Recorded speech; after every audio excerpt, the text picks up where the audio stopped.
बिस्मिल्लाहिर्रहमानिर्रहीम। अल्लाहुम्मा सल्लि अला मुहम्मदिन व अला आले मुहम्मदिन कमा सल्लैता अला इब्राहीमा व अला आले इब्राहीमा इन्नका हमीदुम मजीद। अल्लाहुम्मा बारिक अला मुहम्मदिन व अला आले मुहम्मदिन कमा बारकता अला इब्राहीमा व अला आले इब्राहीमा इन्नका हमीदुम मजीद।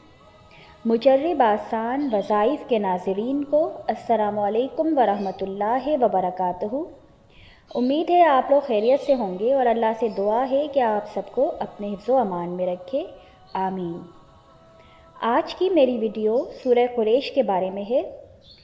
सूरह कुरैश के वज़ाइफ में आपको बताऊंगी और उससे पहले आपसे गुजारिश है कि आप इस चैनल को सब्सक्राइब कर लें ताकि आगे आने वाली आपको इसी तरह की वीडियोस बआसानी मिल सकें और आप इनके फ़यूज़ व बरक़ात से फ़ायदा हासिल कर सकें।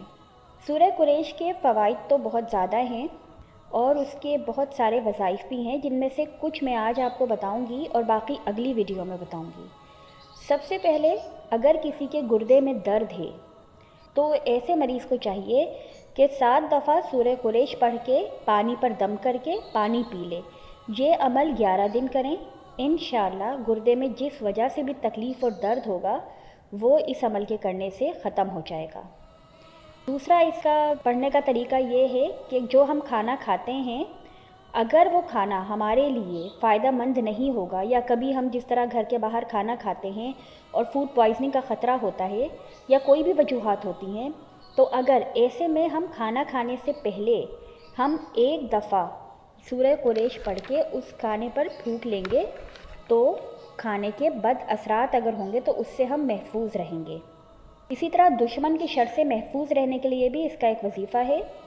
अगर दुश्मन परेशान करता है और आपके लिए बदज़बानी करता है या आपके तरफ से लोगों के दिलों में बदगुमानी पैदा करता है, तो दुश्मन का तसव्वुर करके 11 मरतबा जहाँ वो रहता है उसकी तरफ फूंक दें। इंशाअल्लाह दुश्मन की शर से महफूज रहेंगे और उसकी ज़बान आपकी तरफ से बंद हो जाएगी। एक और इसका वजीफ़ा बहुत ज़्यादा मुजर्रिब है, वो ये है कि नज़र बद से महफूज रहने के लिए, नज़र बद से महफूज रहने के लिए 3 मरतबा सूरह कुरैश पढ़ के फूंक दें। अगर नज़र है तो उतर जाएगी, और अगर आप कहीं जा रहे हैं, कोई छोटे बच्चे हैं जिनको आपने अच्छा तैयार किया और आपको लगता है कि उन्हें नज़र का ख़तरा हो सकता है, या आपके पास कोई ऐसी चीज़ है कि जिससे आपको ये ख़तरा हो कि उस पर नज़र लग सकती है, कोई अच्छी गाड़ी, कोई अच्छा मकान या कोई भी चीज़, तो अगर आप उस पर 3 दफ़ा सूरह कुरैश पढ़ के फूंक देंगे तो इंशाअल्लाह वो लोगों की बदनज़र से महफूज रहेगी।